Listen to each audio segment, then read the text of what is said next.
देश में नई गवर्नमेंट आ गई है, मतलब गवर्नमेंट तो यार पुरानी है, मोदी जी पीएम है, बट नया टेन्योर है इस बार। एंड इस नए टेन्योर से क्रिप्टो इंडस्ट्री को ना काफी उम्मीद है कि क्या इस बार मोदी 3.0 में क्रिप्टो के अच्छे दिन आएंगे।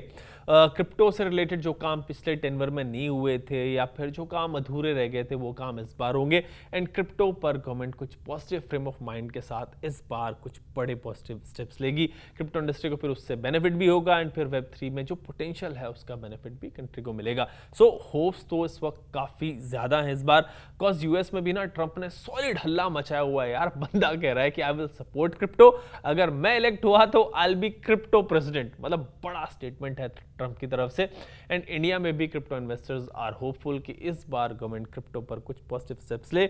बट क्या ऐसा होगा, इसी को आज एक्सप्लोर करेंगे हम इस वीडियो में। बात करते हैं बिटनिंग फाउंडर काशिफ रजा से। हेलो काशिफ भाई, वेलकम टू स्विच। कैसे हैं आप? मैं ठीक हूँ। आप सुनाएं कैसे हैं। काशिफ भाई, 2 हफ्ते पहले मेरी बात हुई थी राज से, वजरिस के वाइस प्रेसिडेंट है राज गोपाल मेनन। तो वो कह रहे थे कि इज होपफुल कि 2025 तक क्रिप्टो रेगुलेशंस आ सकते हैं, कुछ बड़े स्टेप्स गवर्नमेंट ले सकती है। सो नई गवर्नमेंट आ गई अब तो दोबारा से। क्या लग रहा है आपको, क्या चीज़ें ट्रैक पर हैं या फिर क्या चीज़ें ट्रैक पे रहेंगी आगे? देखिए, वो एक एक्सचेंज के अंदर जॉब करते हैं और रेगुलेटर से बात करते रहते हैं। 2025 में हाँ भी है, एक साल तो हो सकता है आ जाए। बट वो उससे पहले बहुत कुछ होना है। रेगुलेशन जब हम कहते हैं तो रेगुलेशन अब क्या आना, क्या बाकी रह गया। सारी चीज़ें तो क्लियर हैं। आपको एफआईयू ने बोल दिया है कि किस तरीके से आपको गाइडलाइन सारी क्लियर हैं। आपकी टैक्स को लेके सारी गाइडलाइंस क्लियर हैं, केवाईसी को लेके सारी गाइडलाइंस क्लियर हैं। जो गाइडलाइन क्लियर नहीं है वो है फॉरेन एक्सचेंजेस को लेके और डीफाई को लेके। बाकी तो ऑलमोस्ट सब क्लियर ही है। तो हम जब ये कहते हैं कि रेगुलेशन, तो रेगुलेशन कोई ऐसी रूल का नाम नहीं है कि एक दिन बस बन जाएंगे। रेगुलेशन होता है कि ये इतने सालों से ये जो चल रहा है, जो इंडस्ट्री के तरफ जो ये चीज़ें बन रही हैं। अगर आप देखो तो गाइडलाइंस, ये रेगुलेशन कॉम्पैक्ट रूप में एक फॉर्म ले लेगी और पार्लियामेंट के अंदर इंट्रोड्यूस हो जाएंगी। पार्लियामेंटेरियन इस पर डिस्कस करेंगे। फर्क सिर्फ इतना है पिछली बार में और इस बार में कि थोड़ा ऑपोजिशन इस बार स्ट्रांग है। तो ऑपोजिशन के व्यूज देखना बहुत ज़रूरी होंगे, क्योंकि ऐसा नहीं होगा कि बिल आएगा और आसानी से वो पास हो जाएगा। मेरे हिसाब से इस बार बिल आएगा, उस पर चर्चा काफ़ी लंबी होने वाली है क्रिप्टो पे। क्योंकि अब दो भागों में बढ़ गई है दुनिया। एक जो क्रिप्टो के अंदर पोटेंशियल देख रही है, खासकर जो ब्लैक रॉक और फिडेलिटी और इनके आने के बाद। और एक वो जो अभी भी बिटकॉइन को पॉन्जी स्कीम समझते हैं। तो मुझे लगता है कि पार्लियामेंट के अंदर इस पर अच्छी चर्चा होनी चाहिए। क्योंकि इस बार जो है इलेक्शन के बाद एक चीज़ तो क्लियर हो गई है कि बहुत आसानी से जो बिल्स हैं वो एकदम क्लियर नहीं हो जाएंगे, उस पर चर्चा होगी। कोई भी बिल अगर जाएगा तो अपोजिशन उसको एक नज़र देखना चाहेगा और एक नज़र डिस्कस करना चाहेगा, तो ये इंपॉर्टेंट है। फाइन काशिफ भाई, आपने कहा कि ऑपोजिशन स्ट्रांग हुई है, ऑफ कोर्स यार काफी हुई है। गवर्नमेंट दोबारा आ गई है। सो क्या एक्सपेक्टेशन है क्रिप्टो पर नई गवर्नमेंट से? Even though finance minister same है, क्रिप्टो इंडस्ट्री में ना बस था, बड़ा लोग सोच रहे थे कि अगर एफएम चेंज हो तो कुछ हो सकता है, कुछ डिफरेंट हो क्रिप्टो को लेके, कुछ पॉलिसी बदले। बट स्टिल एफएम तो ना क्रिप्टो रेगुलेशन की बात यार करती ही आई है, बैन की बात तो कभी उन्होंने नहीं की। तो नई गवर्नमेंट से क्या एक्सपेक्टेशन है? हाँ देखिए, मेरे तो ये मानना है कि उनके आने से स्थिति क्रिप्टो के लिए कोई खास नहीं बनेगी, क्योंकि उनका ओपिनियन हमको पता है। और एक प्रेडिक्टेबिलिटी है कि अच्छा वो आ गई तो वो तो इस बारे में ऐसा सोचती हैं क्रिप्टो को लेके। और क्योंकि पास्ट में जो भी उनके जो ओपिनियंस है वो हम सबको पब्लिकली पता है। तो मुझे नहीं लगता है कि कोई क्रिप्टो पे कोई खास असर पड़ेगा। क्रिप्टो की जैसी स्थिति थी वैसी ही बनी रहेगी। शायद कोई नया फाइनेंस मिनिस्टर आता तो नए तरीके से नए ओपिनियंस बनाता और नई तरीके से उस चीज़ों को देखता, तो इंटरेस्टिंग होता। लेकिन यहाँ पे कोई ज़्यादा इंटरेस्टिंग है नहीं चीज़ें। तो यही कहूँगा कि कोई बहुत बुरी खबर भी नहीं है, क्योंकि आपको प्रेडिक्टेबिलिटी तो है ही। इतने सालों से आप देख ही रहे हैं उनको, काम क्रिप्टो के प्रति उनका क्या ओपिनियन है। तो मैं तो सिर्फ ये कहूंगा कि कोई बहुत ज्यादा बुरी खबर नहीं है, लेकिन बहुत अच्छी खबर भी नहीं है। स्थिति आपकी जैसी थी वैसी बनी रहेगी, बस ये है। एग्जैक्टली काशिफ भाई, कोई बुरी खबर तो यहाँ पे है नहीं, बिकॉज अगर कोई और आ जाता जो इंडस्ट्री को लेकर नेगेटिव होता तो इंडस्ट्री में ना बड़े सैड फेसेस हमें देखने को मिलता है। देखिए, वैसे भी ये जो मिनिस्ट्रीज होती हैं अल्टीमेटली होती हैं, जो प्रधानमंत्री के बगैर कोई रूल नहीं बन सकता। मतलब ऐसा नहीं हो सकता कि क्रिप्टो के अगेंस्ट कोई रूल बना दिया और वो प्रधानमंत्री को पता नहीं है। प्रधानमंत्री से डिस्कस होके ही कैबिनेट की मंजूरी चाहिए होती है। मतलब कोई भी इम्पोर्टेंट बिल जब हम पार्लियामेंट के अंदर लेके आते हैं या हम सोचते हैं कि यार इसको बिल को इस तरीके से कर लेते हैं, तो उसमें कैबिनेट की जो कोर कमेटी होती है उसकी अप्रूवल जरूरी होती है। तो इस पर चर्चा पहले कैबिनेट करता है, जो मिनिस्टर्स इन चार्ज होते हैं। और हर मिनिस्ट्री को ये दिया जाता है कि आपका क्या टेक है। और ये वैसे भी क्रिप्टो कोऑर्डिनेशन का काम है, क्योंकि क्रिप्टो के रूल्स जो हैं और जो कानून बनेंगे उसमें आईटी मिनिस्ट्री का बहुत बड़ा रोल है, और उसमें होम मिनिस्ट्री का भी बहुत बड़ा रोल होगा। तो होम मिनिस्ट्री और आईटी मिनिस्ट्री को मिलके, और फिर आपकी फाइनेंस मिनिस्ट्री, तो होम मिनिस्ट्री, फाइनेंस मिनिस्ट्री और आईटी मिनिस्ट्री, ये दो तीन मिनिस्ट्रीज को तो कोऑर्डिनेशन में काम करना पड़ेगा। बिना इसके तो कानून कानून बनाना एक चीज होती है और कानून को इम्प्लीमेंट करना एक चीज होती है। ये आपको समझने की जरूरत है। तो अ, कोई भी आ जाए, मतलब कोई और आ जाता तो शायद होप बन जाती। नेगेटिव भी हो सकता था, बट रिस्क तो था, लेकिन एटलीस्ट कुछ चेंज होता क्रिप्टो। अब वही ओपिनियन तो हम पिछले 6-7 साल से हम सुनते आ रहे हैं, वही सेम अब सुनने को मिलेंगे। कोई ज्यादा चेंजेस में दिखेगा नहीं। फाइन काशिफ भाई, आपने अपोजिशन की बात की थी ना, अपोजिशन काफ़ी स्ट्रांग हो गई है।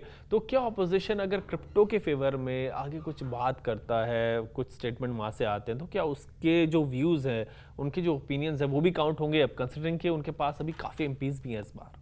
ऑपोजिशन में मैं कोई ज्यादा होपफुल तो नहीं हूँ, क्योंकि ऑपोजिशन ने भी आज तक अपना स्टांस क्लियर नहीं किया है। चाहे वो ऑपोजिशन में हम मानते हैं राहुल गांधी को, जो दूसरी सबसे बड़ी पार्टी है। कोई खास क्लैरिटी नहीं है राहुल गांधी की तरफ से क्रिप्टो को लेके, कोई बहुत क्लैरिटी नहीं है। तीसरी सबसे बड़ी पार्टी जो समाजवादी पार्टी है, युवा नेता है अखिलेश यादव, लेकिन अखिलेश यादव का भी क्रिप्टो को लेके कभी कोई बयान नहीं आया, कोई उनका ओपिनियन नहीं है। उसके बाद हम आ जाते हैं जो और बड़ी पार्टियां हैं, जिसमें टीएमसी है, कोई खास ओपिनियन नहीं है। फिर हम आ जाते हैं फिर हम आ जाते हैं आपके नीतीश कुमार। उनका भी कोई, कभी मैंने पब्लिकली कोई क्रिप्टो के ऊपर ओपिनियन नहीं देखा। मैं एक आदमी से होपफुल हूँ, और वो है चंद्रबाबू नायडू। क्योंकि चंद्रबाबू नायडू जो है, वो वो एक आदमी, इंसान, जो आज हम आईटी का रेवोल्यूशन देखते हैं कंट्री में, जो हम हैदराबाद में, हमने जो आईटी रेवोल्यूशन देखा, हैदराबाद को कैसे उन्होंने आईटी का हब बनाया, इसके पीछे चंद्रबाबू नायडू का बहुत बड़ा रोल है। चंद्रबाबु नायडू टेक्नोलॉजी को लेके काफी शुरू से बड़े अग्रेसिव रहे हैं उसको एक्सेप्ट करने के लिए। तो मैं एक होपफुल हूँ कि Chandrababu Naidu probably will support virtual digital assets, और उसके अराउंड हमें किस तरीके से रेगुलेशन करनी चाहिए। तो मैं एक ही पार्टी से होपफुल हूँ। प्लस पब्लिकली अगर देखा जाए तो इतने सारे एमपीज जो आए हैं जीत के, जितने भी, उनमें सिर्फ एक शशि थरूर है जिन्होंने पब्लिकली बोला है कि वो बिटकॉइन स्पॉट ईटीएफ में इन्वेस्टेड है। उसके अलावा कोई भी इन्वेस्टेड नहीं है क्रिप्टो में, राइट। तो ये बड़ा इंपॉर्टेंट है समझना कि देखिए, जैसे हमारे फाइनेंस मिनिस्टर हैं, फाइनेंस मिनिस्टर ने इक्विटीज में इन्वेस्ट नहीं करती हैं, जो उनके पब्लिकली किसी भी मिनिस्टर को एक डेटा सबमिट करना पड़ता है कि उसकी क्या क्या इन्वेस्टमेंट्स हैं। तो उनकी जब वो सबमिट उन्होंने किया था, तो वो इक्विटीज में नहीं है और रियल एस्टेट में है। तो इक्विटीज में वो नहीं है, तो क्रिप्टो तो बहुत दूर की बात है कि वो क्रिप्टो को एज अ इन्वेस्टमेंट वो खुद ही नहीं देख रही हैं। सो मेरा यह मानना है कि अगर आप पर्सनली किसी चीज के अंदर आपका बिलीफ नहीं है, तो फिर आप उसके अंदर वैसे भी आपका बिलीफ नहीं होगा, मतलब। सो इक्विटीज में भी नहीं है वो, इसमें भी नहीं है। तो और so basically it just shows that she herself is trying to grow in a certain and a safe way, right, with very least risk. But वो उनके लिए ठीक है, क्योंकि investment at the end of the day इस पर depend करती है कि आप कौन से एज ग्रुप में हो, आप कौन से लाइफ साइकिल में हो। अब कोई 25-27 ईयर्स ऑफ एज का है और वो नई जॉब लगी उसकी और वो बैचलर है, और वो उसका रिस्क एपेटाइट थोड़ा ज्यादा ही होगा सबसे, ठीक है। सो ये बड़ी इंपॉर्टेंट बात है कि क्रिप्टो को लेके जो हमने सोचा था कि शायद कोई नई चेंजेस होंगे, नई मिनिस्ट्री आएंगी, बट ऐसा कुछ भी नहीं है। इनफैक्ट मोर और लेस वही मिनिस्ट्री जो देख रही थी पहले, वही मोर और लेस वही है आज की डेट में। काश भाई, आप चंद्रबाबू नायडू की बात कर रहे हैं कि वो कुछ कर सकते हैं क्रिप्टो के लिए, तो नायडू तो इस वक्त ना काफ़ी पावरफुल भी है, कोलिशन गवर्नमेंट है सेंटर में, एंड काफ़ी इंपॉर्टेंट पार्ट है टीडीपी वहाँ का। 16 एमपीज उनके हैं, इवन कैबिनेट में भी उनके काफ़ी एमपीज हैं, आई थिंक 4 या 5 जो भी है। सो काफ़ी इंटरेस्टिंग होगा अगर वो क्रिप्टो की बात करते हैं। ऑल्सो काश भाई, इस बार ना लास्ट टाइम हमने जब बात की थी ना आपसे, तब ये डिस्कशन हुआ था कि जितने भी बड़े इंडस्ट्रियलिस्ट हैं इंडिया में, वो भी क्रिप्टो इंडस्ट्री को ऑब्जर्व कर रहे होंगे एंड गवर्नमेंट से इस पर कुछ स्टेप्स लेने को कह सकते हैं। इंडिया की ग्रोथ स्टोरी जो है उसमें क्रिप्टो का कंट्रीब्यूशन होता की। क्रिप्टो 2 ट्रिलियन 2.5 ट्रिलियन की एक इंडस्ट्री है। तो ऑब्वियसली उसमें अगर आप यहाँ पे अलाउ करते हो, बाहर चले गए हैं, उनको तो लाना मुश्किल है, लेकिन एटलीस्ट जो नई जनरेशन है जो डर रही है इस स्पेस में एंटर करने से, जिसको कंफ्यूजन है, वो इसमें बिल्ड ही नहीं करना चाह रही। आपने डिजिटल इंडिया का जब नारा दिया, तो डिजिटल इंडिया में आपने जो एनसीपी आए थे, और जितनी भी ये जो टेक कंपनीज थी, उनको आपने बोला कि आपको सिंगल विंडो क्लियरेंसेस मिलेंगी, आपको सिंगल विंडो क्लियरेंसेस अप्रूवल्स मिलेंगी। आज काफ़ी सारा हम जो जो एपीआईज हैं गवर्नमेंट की, राइट, जो बैंक्स की एपीआईज हैं, उनको कोई भी प्राइवेट सेक्टर में, private sector public sector banks की एपीआईज को यूज़ करके कितनी बढ़िया बढ़िया चीज़ें बना रहा है। ठीक है।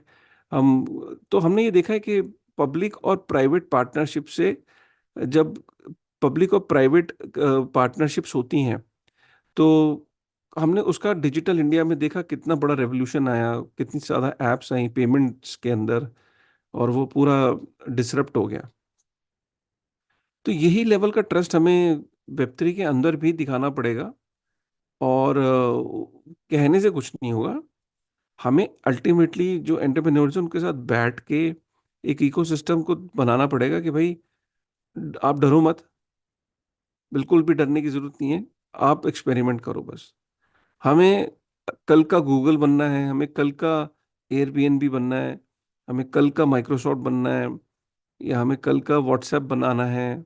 वो वेब3 में हम चाहते हैं कि लोग यहाँ बनाएं, एंड देन लेट्स सी। लोगों को जब कंफर्ट दिखेगा तो कौन बाहर जाना चाहेगा, सब यहीं बैठ के बनाएंगे। काशी भाई, यूएस में ट्रम्प तो क्रिप्टो बनना एक अलग ही लेवल की बात कर रहे हैं आजकल, क्रिप्टो के सपोर्ट में तो थे ही। अभी मैं पढ़ रहा था, उन्होंने बोल दिया कि भाई अगर वो इस बार इलेक्ट हुए तो क्रिप्टो प्रेसिडेंट बनेंगे मतलब यूएस के। तो ये नया वर्ड कॉइन कर दिया उन्होंने। इतना वोकल तो कोई कभी नहीं था क्रिप्टो को लेके। यहाँ पर भी अगर कुछ ऐसा हो गया ना हल्का सा, तो मतलब काम हो जाएगा हमारा तो। इलेक्शन जीतना है ना उन्हें। आप देखिए, क्रिप्टो इतना बड़ा हो चुका है कि डिसाइडर फैक्टर हो सकता है। और क्रिप्टो कम्युनिटी का ये मानना है कि ट्रम्प आएगा तो it will be a good news for them. So definitely वो ट्रम्प ने वो चीज़ पकड़ ली है। ट्रम्प का खुद का पोर्टफोलियो बहुत बड़ा है क्रिप्टो में। तो मैंने अभी आपको एक बात बोली कि कहना अलग है और करना अलग है। अगर अब बाइडन ये बोलता है कि वो भी क्रिप्टो को सपोर्ट करता है, तो बाइडन के पास क्रिप्टो पोर्टफोलियो नहीं है, ट्रम्प का अपना क्रिप्टो पोर्टफोलियो है। तो लोग प्रूफ ऑफ वर्क पे यकीन करते हैं कि भाई, ये प्रूफ ऑफ वर्क है, ट्रम्प के पास तो है, वो दिखा रहा है।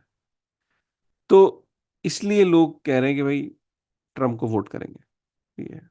एंड काशी भाई, ट्रम्प एंड पीएम के रिलेशंस भी ना काफी स्ट्रांग है, हमने देखा है पहले, मतलब दोनों एक दूसरे को काफी सपोर्ट करते हैं, Trump and Modi. So hopefully कुछ यहाँ पे इसका असर पड़े। होपफुली। बट मैंने देखा है कि आरबीआई बहुत कम इम्प्रेस होता है यूएस से, और होना भी चाहिए, होना भी चाहिए।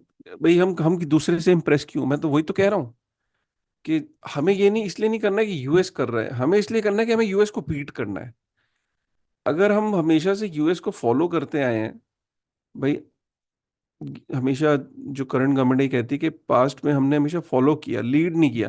बिल्कुल ठीक कह रहे हो आप, इस बार लीड करते हैं ना, तो ये भी एक स्पेस है, इसमें आप लीड करके दिखाओ। और इसमें हम क्यों यूएस को फॉलो करें, हम उसे बीट क्यों नहीं करते हैं इस स्पेस में? ये हमारे पास गोल्डन अपॉर्चुनिटी है। फाइन काशी भाई, वी आर ऑल्सो होपफुल कि इस बार क्रिप्टो इन्वेस्टर्स के जो सारे गम है, सारी टेंशन है यार, उनके ना कुछ कम हो, एंड गवर्नमेंट कुछ पॉजिटिव स्टेप्स ले क्रिप्टो इंडस्ट्री को लेकर, क्रिप्टो इकोसिस्टम में जो पोटेंशियल है उसको भी रिकॉग्नाइज करे। एंड आज इस वीडियो में इतना ही रखते हैं, आपसे जल्द मिलते हैं दोबारा से। एंड व्यूअर्स से मैं इतना ही कहूँगा कि भाई अगर आपके पास कोई क्वेश्चन हो क्रिप्टो से रिलेटेड, कोई भी सवाल हो, क्रिप्टो टैक्स पर हमने पहले बात की है, कोई भी अगर ऐसा कुछ सवाल हो आप कमेंट सेक्शन में लिखना, फिर उन सवालों को मैं लूँगा अपनी नेक्स्ट वीडियो में। तब तक के लिए take care and keep watching.